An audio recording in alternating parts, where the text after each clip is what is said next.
दोस्तों Jayaprakash power ventures limited की बात करते हैं। यहाँ पे कुछ बड़ी अपडेट निकल के आ रही है। जेपी पावर ने कुछ अच्छे को जानकारी दी है। अब जेपी पावर अदानी ग्रुप का हिस्सा है। अदानी पावर के तहत आ गई है कंपनी, क्योंकि जेपी एसोसिएट नीलाम हो चुकी है और उसकी 24% की हिस्सेदारी सीधी अदानी पावर को मिल चुकी है। और इसकी वजह से देखें तो आने वाला समय तो इसका काफ़ी अच्छा दिखाई दे रहा है। इस बार रिजल्ट भी बहुत ही दमदार रहा, लेकिन शेयर की प्राइस अभी भी बहुत नीचे है। पिछली बार तेजी के दौर में 27 तक चला गया था, जब ये बातें निकल के आ रही थी कि अदानी पावर इसको अपने कंट्रोल में ले सकते हैं। अब देखिए अदानी पावर का हिस्सा ऑलरेडी बन चुकी है। आने वाले समय अदानी पावर इसकी हिस्सेदारी भी अपनी बढ़ाएंगे, बाजार से वो हिस्सेदारी धीरे धीरे खरीदेंगे।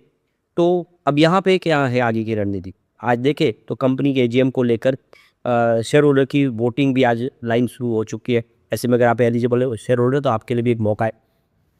क्या आगे की संभावना बदले, कंपनी की तरफ से और क्या फैसले हो सकते हैं, इन सारी बातों को समझेंगे इस वीडियो के माध्यम से। लेकिन फ्रेंड्स उससे पहले अगर आप पहली बार हमारे चैनल पे आए तो चैनल को सब्सक्राइब कर दीजिए, एक बेल आइकॉन दबा दीजिए ताकि जब भी नया वीडियो बने पहला नोटिफिकेशन आपको मिले। वीडियो पसंद आए तो लाइक से जरूर कीजिए। चलो फ्रेंड्स वीडियो स्टार्ट करते हैं। मैं हूँ आपका दोस्त एसबी दवे और हमारे अपने चैनल ऑनलाइन कमाई में आपका बहुत बहुत स्वागत है। सबसे पहले जेपी पावर के कारोबार की बात कर ले तो यहाँ पे आप देखिए 17.05 पर स्टॉक इस समय आपको ट्रेड करता हुआ दिखाई देगा 0.59% की तेजी के साथ। तो 16.95 पर क्लोजिंग थी कल की और आज 17.20 पर पॉजिटिव शुरुआत हुई। इंट्राडे में 17.04 का ही लो बना। इसका मतलब यह है ना कि पूरे दिन में स्टॉक के अंदर गिरावट तो नहीं हुई। 17 का लेवल इसने पकड़ा हुआ है, 17.29 का हाई भी बना है और अब उम्मीद है कि ये स्टॉक आगे बढ़ता हुआ दिखाई देगा इस अच्छे रिजल्ट के बाद और शानदार फैसले के बाद, क्योंकि कंपनी रिन्यूएबल एनर्जी सेक्टर में भी अब तेज़ी से आगे बढ़ेगी। कंपनी सोलर सेक्टर में भी एंट्री कर चुकी है, यानी ये कंपनी अब देखे कुछ बड़े फैसले करती हुई दिखाई देगी। इसकी परफॉर्मेंस देखें तो 3 मंथ का जो हाई बना वो 24.50 का है और यही इसका 1 ईयर का हाई यानी 24 रुपये तक स्टॉक पहुंचा। वैसे जो 3 ईयर का हाई है वो 27.70 का। कोरोना के बाद स्टॉक 27 तक पहुंचा था, काफ़ी अच्छी दौड़ लगाई थी। अब ये देखो कि 3 मंथ का जो लो है वो इसका 16.65 का है। यहाँ पे 1 ईयर का लो 13.15 के आसपास है। स्टॉक यहाँ से रिकवर हुआ है। 3 ईयर का लो बना हुआ इसका 5.95 का और यहाँ तक कि 5 ईयर का लो 3.35 का, यानी 3 रुपये का स्टॉक यहाँ पे देखो कि 27 तक पहुँचा है। काफ़ी ज़बरदस्त और मल्टीबैग रिटर्न दिया है। आपको ये भी पता होगा ये 50 पैसे के आसपास ही था कोविड काल में, तो ये 50 पैसे का स्टॉक काफ़ी अच्छा कर चुका है, अच्छी दौड़ लगा चुका है, लोगों को बहुत अच्छा रिटर्न भी दिया है। लेकिन अभी काफ़ी समय से कंसोलिडेटेड होता हुआ दिखाई दे रहा है।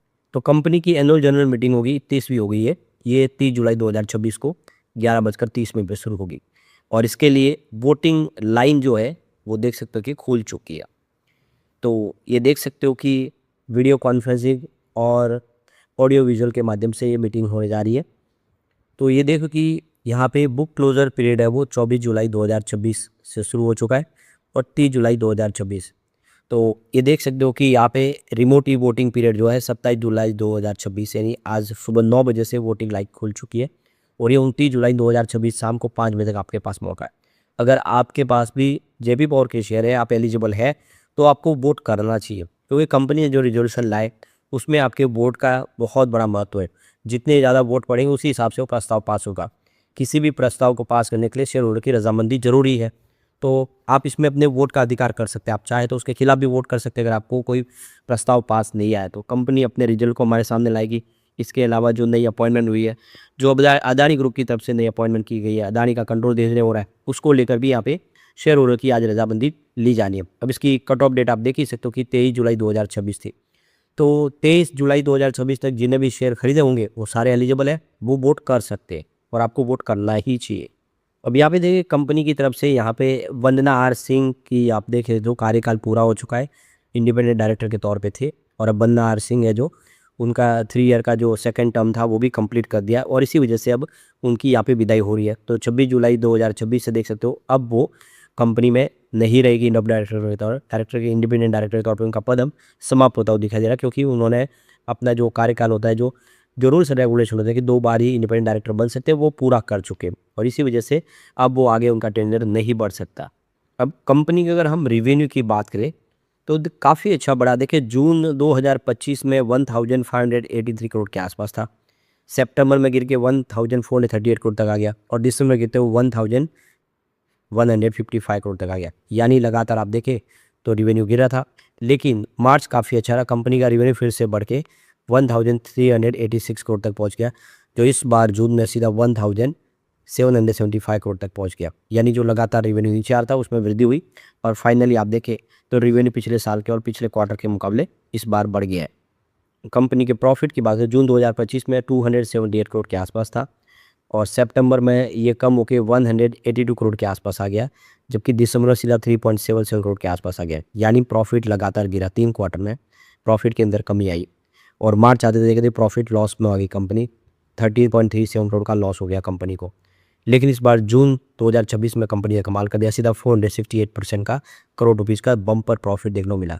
यानी जो आंकड़ा नीचे था उसकी सारी भरपाई हो चुकी, और ज़बरदस्त प्रॉफिट यहाँ पे कंपनी ने बताया। तो ये प्रॉफिट का आंकड़ा बहुत ही उत्साहवर्धक है, आप देख ही सकते हो, इसमें कंपनी ने कमाल कर दिया इस बार। अगर हम साल दर साल के हिसाब से प्रॉफिट देखें तो 2021 में 215 करोड़ का प्रॉफिट था पूरे साल का। 2022 में ये कम होकर 107 करोड़ तक आ गया, और 23 तक ये 55 करोड़ तक आ गया। इससे आप समझ सकते हो कि प्रॉफिट लगातार आधा ही कम होता हुआ है, 200 से 100 और 100 से 55 करोड़। यानी आप देखिए 3 साल में प्रॉफिट भारी गिरा, पर 2024 में प्रॉफिट सीधा 1021 करोड़ तक पहुंच गया, ज़बरदस्त जंप। फिर 2025 में गिर के ये 813 करोड़ के आसपास आ गया, और 26 में ये 450 करोड़ के आसपास आया। तो ये देखिए जिस तरह से प्रॉफिट पहले गिरा था उसी हिसाब से इस बार भी प्रॉफिट गिरा, 1000 से 800 और फिर 450, और इस बार लेकिन लॉस से कंपनी प्रॉफिट में आई है, और अदानी ग्रुप का अब इसको सपोर्ट भी मिल गया। तो अब आने वाले समय ये आंकड़े और उत्साहवर्धक हो सकते हैं, और रिजल्ट बेहतर देखने को मिल सकता है। अब यहाँ पे अगर हम म्यूचुअल फंड की बात करें, म्यूचुअल फंड ने ज़बरदस्त निवेश किया। जून 2026 की बात है तो 35 नए म्यूचुअल फंड इंटर कर चुके हैं, इसके अंदर उनका नया फ्रेश इन्वेस्टमेंट हुआ है। 10 म्यूचुअल फंड ऐसे हैं जिन्होंने एग्जिट लिया है, तो ये तो काफ़ी कम है। 10 जा रहे हैं लेकिन सामने 35 नए आ गए, यानी 25 म्यूचुअल फंड नए आ गए। काफ़ी सारा इन्वेस्टमेंट हुआ है म्यूचुअल फंड का। म्यूचुअल फंड को भरोसा इस समय दिखाई दे रहा है जेपी पावर पे। यहाँ पे अगर हम पिछले देख सकते कि एक क्वार्टर के अंदर देखें, साल भर में सेलर बायर के आंकड़े कैसे रहे उसको देख लेते। तो जून 2026 की बात करें, सॉरी जनवरी 2026 की, तो ये देख सकते हो कि यहाँ पे जो टोटल इसके अंदर share holder mutual fund holder है वो 38 है। इसमें से 32 नए आ गए, और 6 ने यहाँ पे बिकवाली कर दी। अब ये फरवरी 2026 की बात करें तो ये बढ़ते हुए होल्डर की संख्या 40 पहुँच गई, और जो नए हैं वो 32 के आसपास ही रहे, और बेचने वाले 7 हो गए। फिर उसके बाद मार्च 2026 की बात करें तो नए जो होल्डर्स हैं वो घट के 39 पर आ गए, लेकिन जो आप देखिए जो खरीदने वाले हैं उतने ही 32 के आसपास। और अप्रैल 2026 की बात करें तो देखो जो होल्डर की संख्या फिर से 40 पर पहुंच गई, और यहाँ पे देखो कि जो खरीदने वाले उनकी संख्या में भी वृद्धि हुई है, लेकिन जो बिकवाल है वो कम हो गए, 3 पर आ गए।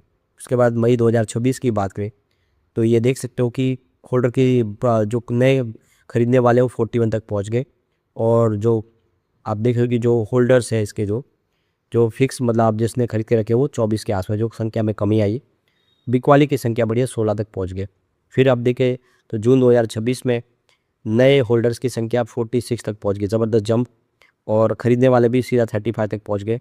यानी दोनों आंकड़े सुधर गए, लेकिन जो बिकवाल है वो कम हो गए, 10 पर आ गए। इससे बात समझ में आ रही है कि जो म्यूचुअल फंड है उन्होंने इस समय हाईएस्ट शेयर होल्डिंग लेकर रखी हुई है, काफ़ी अच्छा निवेश किया हुआ है, उनको भरोसा इस समय जेबी पावर पे। तो यहाँ पे जो टॉप म्यूचुअल फंड ने इन्वेस्टमेंट किया जेबी पावर में वो है मोतीलाल ओसवाल। तो Motilal Oswal Nifty micro cap 250 index fund direct ने 1.56% का एयूम किया हुआ है, काफ़ी बड़ा निवेश है, और इसलिए यहाँ पे दिखाई दे रहा है। तो मोतीलाल ओसवाल का भरोसा है, ऐसे में हम कह सकते हैं कि आने वाले वर्ष में जेपी पावर बेहतर कर सकता है। लेकिन फ्रेंड्स, कोई भी इन्वेस्टमेंट करने से पहले अपने फाइनेंशियल एडवाइजर से एडवाइस ले ले, या अपना खुद का रिसर्च करें, क्योंकि मैंने वीडियो आपके एजुकेशनल पर्पज़ के लिए ही बनाया। वीडियो पसंद आए तो लाइक से जरूर कीजिए, और चैनल को सब्सक्राइब कर दीजिए। Thank you friends.